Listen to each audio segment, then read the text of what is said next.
Ang storyang ito ay pinamagatang Sabik kay Kuya by Ram. Simulan na natin ang kwento. My brother is my hero. A reminder that even ordinary people can become extraordinary in the eyes of someone who loves them. Bata pa lang ako, iniidolo ko na si Kuya Christian. Siya lagi ang bida sa bahay dahil siya ang pinakamatalino at pinakagwapo. Sa edad na 12, alam ko nang isa akong bading. Subalit, pilit ko itong tinatago sa aking mga magulang at mga kapatid. Alam ko kasi yung stand nila pagdating sa mga bagay na yun eh. Lalo na yung aking ama. Parte siya ng military. Sa paglipas ng panahon, ay pilit ako nagpapanggap ng isang tunay na lalaki. May girlfriend, mahilig mag-basketball, nakikisabay sa inuman, at maingay sa kwentuhan. Ang hindi alam ng lahat ng yun tanging paraan ko lang upang itago ang aking tunay na katauhan. Kahit alam kong hindi pantay ang pagtingin ng aking ama sa aming magkakapatid, hindi ko ito itinuring na masakit sa akin. Tanggap ko ang bagay na yon. Sa kabila naman noon, mahal na mahal ako ng aking kuya. Dalawa lamang kaming lalaki sa 6 na magkakapatid. Kaya naman, close kami ni Kuya Christian. Kung ilalarawan ko si Kuya Christian, masasabi kong tila sa isang artista ang kanyang itsura. Mas matangkad siya sa akin. 5'6" ako. Siya naman ay 6-footer. Parehong maganda ang aming katawan. Sa totoo lang, naengganyo ako magpalaki ng katawan dahil sa ganda ng muscles niya. Para bang nililok ang bawat bukol at umbok sa bawat bahagi ng katawan niya. Makapal ang kanyang kilay at mahaba ang kanyang mga pilikmata. Isama mo na rin yung matangos niyang ilong. Balbon siya, kaya halos araw-araw din siya nag-aahit. Gustong gusto ko yung mga bagong tumutubong balbas at bigote sa kanyang mukha. Bata pa lang ako, palakaw ko nang sinusulyapan si Kuya Christian. Yung sulyap na may halong... Basta, alam niyo na yun. Ilang beses ko na siya nakitang naka-underwear. Subalit, hindi ko pa napagbasta ng kinababaliwang alaga ng kanyang mga syota. Oo, 3 ang girlfriend ni Kuya. At lahat ng yun? May nangyari na sa kanila. Yun lang naman ayon sa kanyang kwento. Pag nagkukwento siya, hindi niya maiwasang hawakan ng parte sa loob ng shorts niya na unti-unting nabubuhay. Ganun palagi ang sitwasyon. Ako naman, pagkatapos ng mga kwentuhan namin, palagi akong umaalis at binubuhos ang init sa banyo pagkatapos.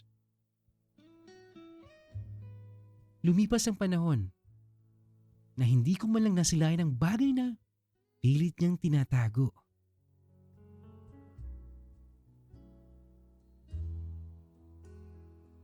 Nakapagtapas ako at nakapagtrabaho.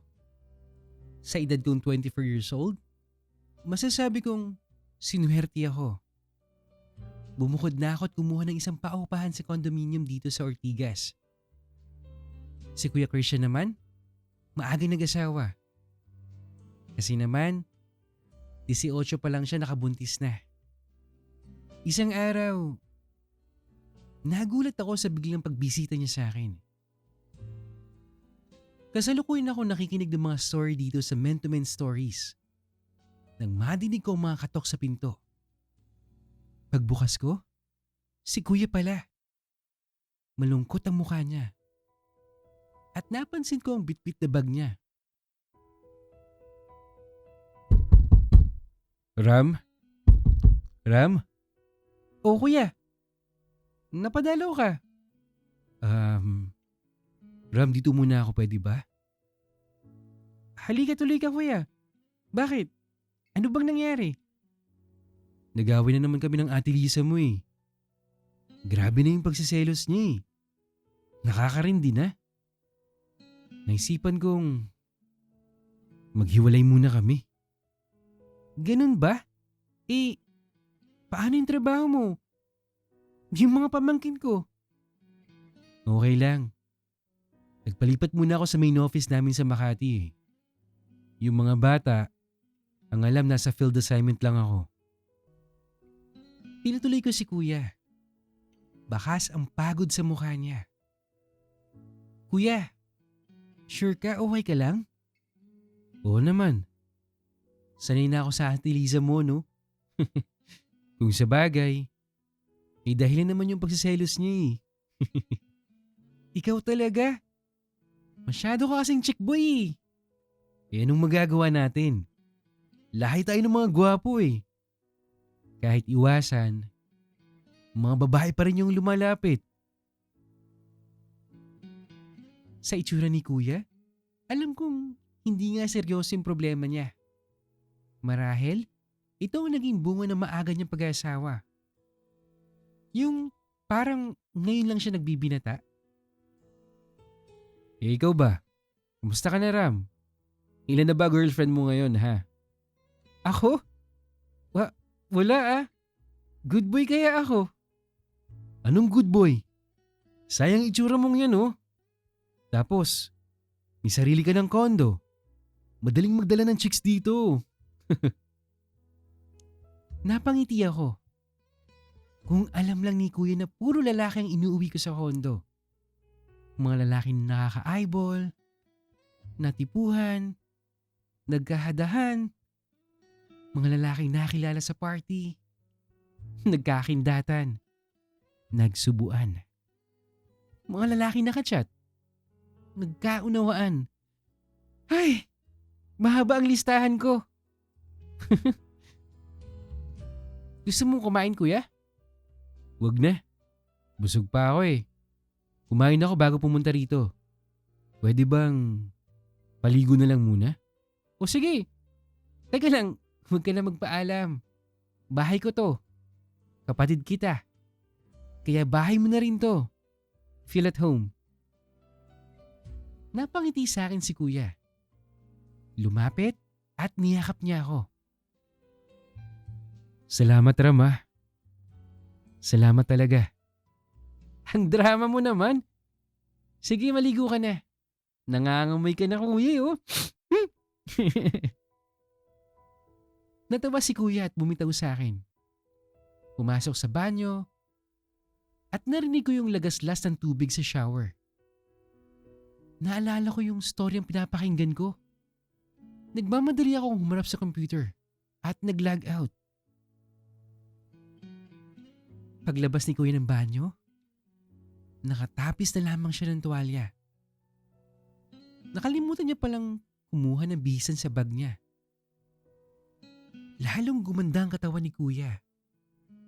Mas malalaki ang muscles, yung dibdib niya, lalong lumapad. Kapansin-pansin din yung parang pandesal na abs niya. Grabe, parang ang sarap almusalin. Kaya naman kasi siguro hinahabol ng mga babae si kuya eh. Kasi para itong isang Adonis sa kakisigan.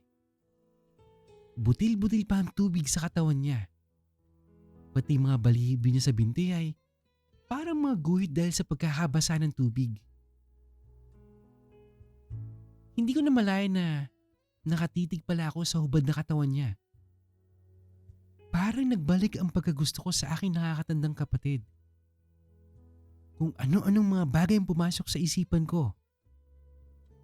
Tulad ng mga harutan namin noon, yung mga kwento niya sa akin tungkol sa mga syota niya, habang hinihimas ang sarili niya, na para bang hindi alintana na Nakikita ko yung ginagawa niya nun. Ay, naghahalongkat sa bag niya si kuya.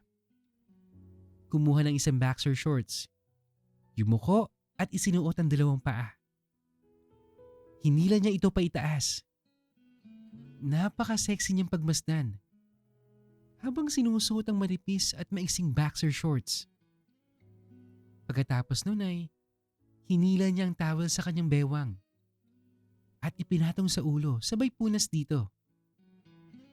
Kitang-kita ko ang ilang hibla ng buhok sa garter ng boxer shorts ni kuya. Nakaumbok rin ang kanyang harapan.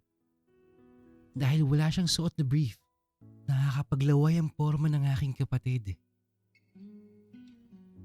Pagkatapos pagpatuloy ng buhok ay humarap ito sa salamin. Silipat-sipat ang sarili. Ngumiti sa sariling refleksyon at ipinatong ang tuwalya sa balikat. Ay, sarap maligo. Presko na naman. Tol, sensya na. Hindi muna ako nakatawag sa'yo bago ako pumunta rito. Walang problema kuya. Okay lang sa akin. Welcome ka naman dito anytime eh. Siya nga pala, ito yung isang set ng susi sa pinto oh. Thanks Ram. Hinitian ko lamang siya. Naupo si kuya sa sofa. Inaantay kong magkwento pa siya tungkol sa nangyari sa kanila pero mukhang walang balak mag-share. Kaya hindi ko na rin tinanong. Gusto ko kasi yung kusang loob niyang sabihin sa akin eh, kung ano yung nangyari sa kanila. Tumayo si kuya. Lumapit sa CD rack ko. Ayos ah. Dami mong bala. Puro DVDs. Noon ko naalala yung mga ilang collections ko ng mga M2M. Nagko-collect pa rin kasi ako ng mga ganun kahit ngayon eh. Kinabahan ako. Baka makita niya. Patay! Hindi ako mapalagay. Ayaw gumana ng isip ko. Wala yan kuya. Kung ano-ano lang yan. Baka gusto mong kumain. Beer na lang. Meron ka ba? Habang tinitingnan niya yung isang mga bala? Shit! Meron. Gusto mo sa kusina? Tara. Dito na lang. Nood tayo ng movie. Sagot niya habang naghahalongkat pa rin ng mga DVDs ko. May cable ako? O baka gusto mong manood ng movie sa Netflix? Gusto ko nang agawin yung mga DVD sa kanya. Ayoko sa Netflix eh. Paulit-ulit lang yung mga movies doon. Tsaka napanood ko na yung mga yun eh. Napatingin si kuya sa akin. Nakita ko na hawak niya ang isa sa mga M2M video ko. Sobrang kabog ng dibdib ko noon. Nakaramdam ako ng hiya at takot. Ram? Ano to? Sabay pakita sa akin ang hawak niyang video.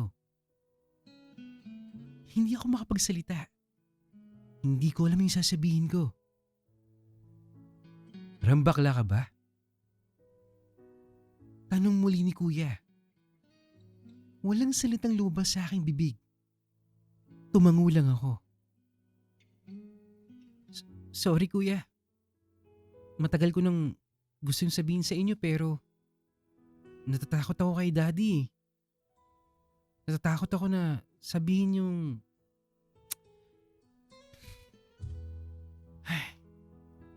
Hindi ko siya magawang tingnan. Nagbuntong hininga lang ako noon. Lumapit sa akin si kuya at niyakap ako. Ram, kahit ano ka pa, kahit sino ka pa, kahit pagbalik na rin pang mundo, kapatid pa rin kita. Magkapatid pa rin tayo. At hindi magbabago yun. Naiintindihan kita. Si daddy, ganyan talaga yun eh. Pero, tama yung desisyon mo na wag mo nang ipaalam sa kanya.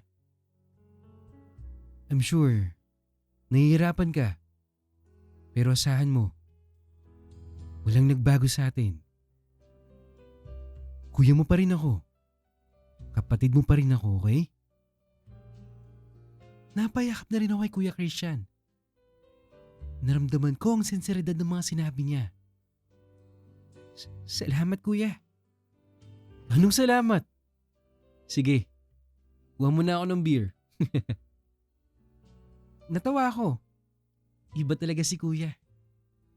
Napanatag ang loob ko. At parang nabunutan ako ng tinik sa dibdib sa pagpapakatotoo ko sa kanya. Tumayo akong papunta sa kusina. Pumunta ako sa ref at kinuha ang beer at inilagay ko sa side table. Ram, wala ka bang straight na ganitong DVD? Puro ba lalaki sa lalaki to? Meron ako. Yung Tabu, gusto mo? O sige. Pumunta ako sa may CD rack. Kinuha ko yung DVD na walang label. Sinalang ko ito sa player. Si kuya naman, naupo sa sofa. Naupo ako sa kabilang dulo ng sofa. Yakap ang throw pillow. Hindi na nagsalita si kuya. Hindi ko mapigilang tignan siya. Pero pilit kong kinukontrol ito. Dahil alam niya yung totoo kong pagkatao. Baka kasi lalo siyang maasiwa eh. Mabilis siyang naubos ang isang bote. Tumayo siya at kumuha pa ng isa sa ref. Pagbalik niya, pumwesto siya ng pahiga sa sofa. Inuna ng isang braso sa ulo. Okay lang, Ram. Dito na ako sa kabila para makita ko ng maayos. Ayos lang din ba na ilipat ko yung legs ko? Medyo napagod sa paglalakad eh. Bakit kasi hindi mo dinala yung kotse mo? Kailangan ni Ate Liza mo at saka ng mga bata eh. Tsaka, saan ko naman igagarahe dito yun, di ba? Yun sa bagay. Gusto mo yung massage ko yung paa mo? Tumingin siya sa akin. Parang tinitimbang yung alok ko. Pagkatapos, umiti siya. Okay lang ba? Parang sobra na yata yun eh. Oo naman, okay lang. Para ka namang others eh. Di ba ako nagmamasahe ng paa mo nung nagbabasketball ka, kuya? Uy, sige. Hindi ko nga tatanggihan yan. Sige nga please. Kinuha ko ang paa ni Kuya Christian at ipinatong sa hita ko. Maganda ang hugis sa mga paa niya, pati ang mga daliri nito. May angas, may porma. Sinimulan ko pisil-pisilin ito. Yung talampakan, yung mga daliri. Dahan-dahang hinahagod ang mga ugat. Sarap ah. Habang umiikot ang electric fan sa sala, umaangat ang laylay ng boxer shorts niya paminsan-minsan. Naaaninag ko ang mga makisig niyang hita, ang lakas ng bagsik. At may bagay doon na hindi mo talaga mababaliwala. Para bang may nararamdamang init sa bagitan ng katahimikan nun. Binawi ko ang tingin ko sa kanya at nanood ako sa TV. Ram, legs ko naman oh. Dahan-dahan ko minasaya ang mga binti niya. Naramdaman ko ang init ng balat at ang gaspang ng mga pinong balahibo. Hindi ko maipaliwanag kung bakit mas humigpit ang pagkakabog ng dibdib ko. May kakaibang tensyon sa loob ko. Napilit kong kinokontrol. Pagkatapos kong hagurin ang binti niya, napatingin ako muli sa laylayan ng shorts niya. May aninong gumagalaw. May pahiwatig. Tumingin ako kay Kuya Christian. Sa mga mata niya. Ngumiti siya. Para bang nag-aalok ng isang lihim na hindi binibigkas. At bago ko maproseso ang lahat, bahagya niyang pinaghiwalay ang mga hita niya. Simple lang yon. Pero sa sandaling yon, parang yung senyales na hindi siya na nagtatago pa. Na okay lang. Na sige lang. Hindi ko alam kung anong dapat kong gawin. Kaya ang kamay ko ay kusa na lamang dumulas. Papunta sa mas malapit na bahagi. Pagtingin ko sa kanya, hindi siya umiwas. Ngumiti lang siya. Muli, isang ngiting para nagsasabing, ituloy mo lang.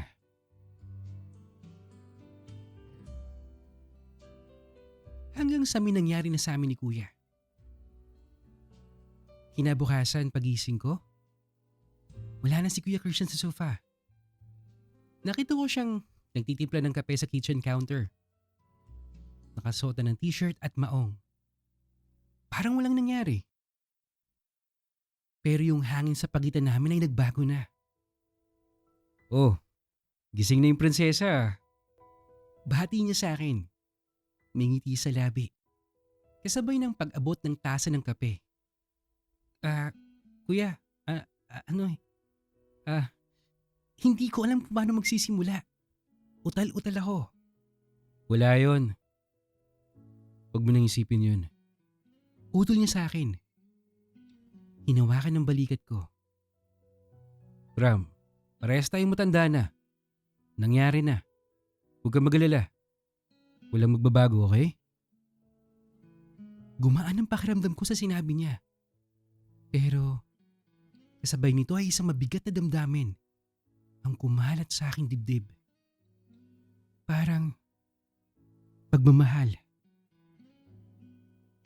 Pagmamahal na parang higit pa sa magkapatid. Hindi lang ito simpleng pagnanasa. Sa buong buhay ko, si Kuya Christian ang aking safe space. Ang aking idolo. At nang gabing yun, hindi niya ako hinusgahan. Tinanggap niya ako. Hindi lang yung sa pagiging bading ko, kung hindi yung pagnanasa ko sa kanya. Ang pagtanggap na yun ay nagdala ng isang bagong uri ng sakit. Ito yung sakit ng pag-ibig na alam kong bawal, na alam kong mali. Naging normal ang lahat. O di kaya, pilit namin ginawang normal. Nagtatawanan kami, nagkwentuhan tungkol sa trabaho, nag-order ng pagkain. Pero sa tuwing nagtatagpo ang aming mga mata, merong isang bagay na nag-aalab. Isang lihim at bawal na koneksyon. Sa loob na sumunod na 2 linggo, nanatili si Kuya Christian sa kondo ko. Ang bawat gabi ay nagiging isang serye ng papanganib na sandali. Kapag naglalaro kami ng video games, sadyang ididikit niyang balikat siya sa akin. Kapag nanonood kami ng TV, ipapatong niya ang paa niya sa hita ko na para bang nag-iimbita.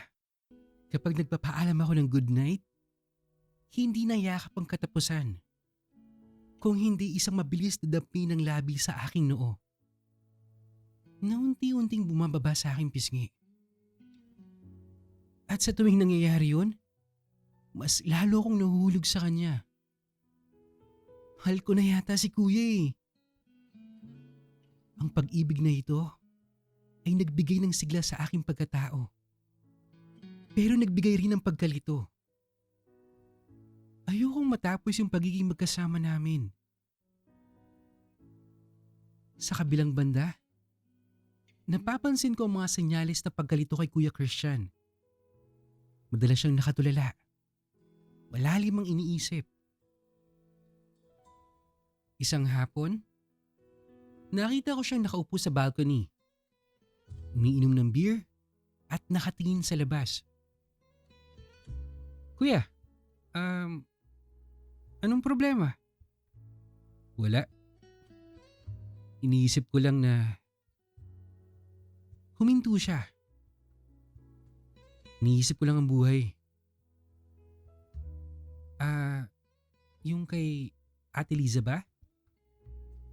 Hindi lang yun eh. Hindi lang yun. Ram, matagal na tayong magkasama pero bakit ngayon lang nangyari to? Kuya, pangarap ko yun simula pa noon eh. Alam ko nang, alam kong bading ka. Pero Ram, straight ako eh. Mahal ko si Liza. At mahal ko yung mga anak ko. Tumingin siya sa akin. Malungkot ang mga mata. Pero Ram, bakit parang gusto kong mangyari ulit yung nangyari sa atin? Hindi ko maintindihan. Nalilito ako. Alam ko na malito pero sa totoo lang, nakakalimutan ko sandali yung problema ko pagkasama kita eh. Hinawakan ko ang kamay niya. Kuya, hindi ko alam ang mga sagot sa tanong mo pero hindi mo kailangang mag-alala sa kung ano ako. Ang importante, nandito ka para sa akin at nandyan ako para sa'yo. Ang totoo, umaasa ako na sa pagkalito niya, may space ako para sa kanya. Alam mo Ram, nung nakita kita kagabi, parang gusto kong bumalik sa pagbibinatay.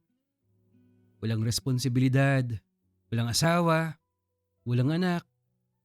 At alam mo ba, pag nakikita ko yung pagtingin mo, pakiramdam ko, ako ang pinakagwapo at pinakamahal na tao sa mundo.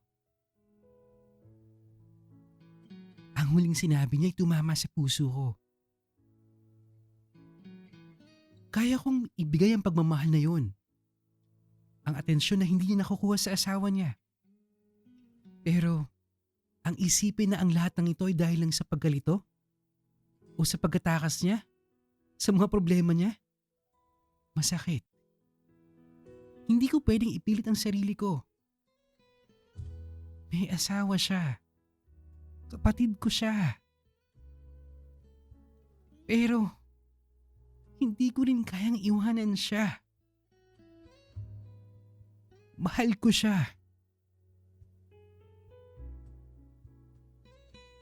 Sa sumunod na gabi, sa gitna ng hapunan, nakaramdam si Kuya Christian ng matinding pananabik sa kanyang mga anak.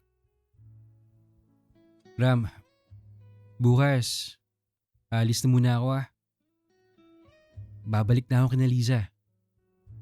Hindi ko na matiis yung mga bata eh. Sabi ko kasi sa sarili ko, hindi ko hahayang masira yung pamilya ko. Dahil lang sa mga problema namin. Kailangan kong ayusin yun. Napatigil ako sa pagkain. Kahit alam kong darating ang araw na ito, masakit pa rin. Sige kuya, naiintindihan ko. Pero Ram, hindi ko to pinagsisisihan. Tumingin siya sa akin. Ang mga mata niya ay nangangako.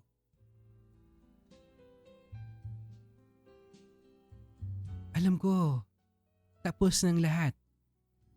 Pero hindi na mabuburang nararamdaman ko. Pag-alis ni Kuya Christian, nanatili akong nakatayo sa bintana. Pinapanood ang paglayo ng taxi niya.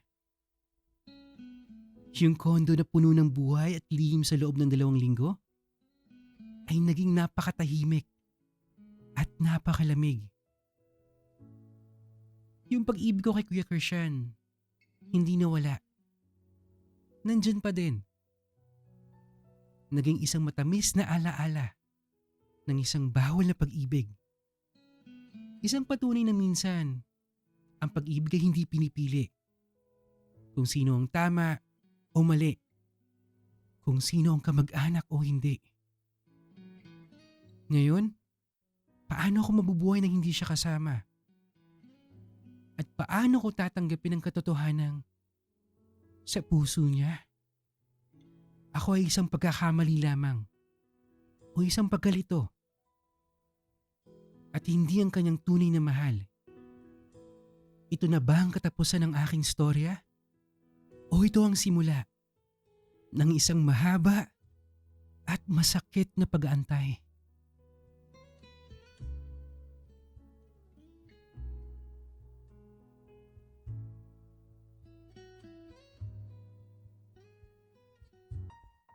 Okay! Advance Merry Christmas everyone!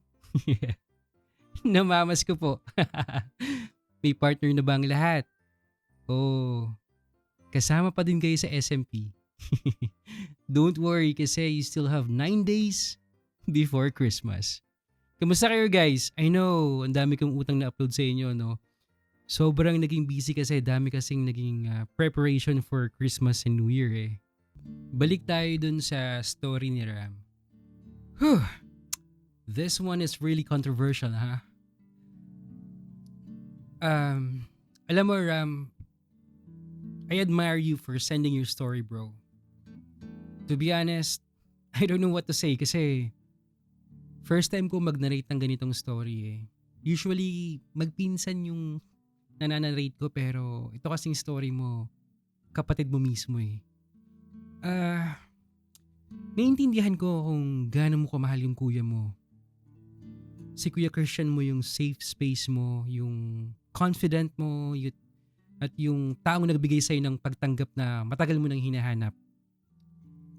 Pero Ram, kailangan nating harapin yung katotohanan eh. Yung pag-ibig na may romantic na aspeto sa kapatid. Mali kasi yun bro eh. Kahit saan mo siya tingnan, mali siya. Sa mata ng batas, sa lipunan, at lalong-lalo na sa mata ng Diyos. Mali siya, yung ganyang relasyon, especially magkadugo kayo. Tsaka, may malalim na effect kasi yan eh, hindi lang sa inyong dalawa, kundi sa buong pamilya nyo, sa hipag, at lalong-lalo na dun sa mga pamangkin mo. Hindi kasi pwedeng maging normal yung ganyang setup. Gugulo yung buhay mo. Tingnan mo yung kuya mo. Umuwi siya kay Liza dahil alam niya kung ano yung tama at priority niya. Yung family niya. Kung ipipilit mo yung sarili mo sa sitwasyong ganyan, habang buhay kang magiging other woman eh. Lakas mo ka Ann Curtis nun, no? No other woman. Or other man pala. Ganon. Naalala ko tuloy yung line na, "You can call me anything you want. A snake, a bitch, another woman, but I will never be a pathetic, boring housewife." Uy! Sino ka doon? Hindi, joke lang. Pinapalight ko lang yung sitwasyon, no? Hindi ka pwede maging second choice, Ram, sa sarili mong buhay. Mag-focus ka sa true love. Di ba sabi mo madalas kang may ka-eyeball or one night stands or ka-chat? Ram, gamitin mo yung oras na yon para maghanap ng matino at tunay na pag-ibig sa taong hindi mo kamag-anak. Naniniwala ako na may nag-aantay sa'yo na magmamahal ng buong buo at hindi ka ituturing na pagkalito lang. At alam ko, idol mo siya, yung kuya mo. At okay yun. Pero Ram, hindi siyang forever mo. Piliin mo yung kaligayahan at kapayapaan mo. Oras na para mag-log out sa kwentong to at mag-log in sa sarili mong masayang kinabukasan. What are your thoughts guys? Or any advice to Ram? Comment lang kayo sa baba. If you enjoy our story, don't forget to hit like, comment, subscribe, and hit the notification bell para updated ka sa mga news stories natin. And of course, please continue sending your stories sa email natin that's mentomenstories@gmail.com. Malay mo, next time, kwento mo naman ang mabigyan ng buhay dito. Yun lang at maraming salamat po sa patuloy na pakikinig. Hanggang sa muli.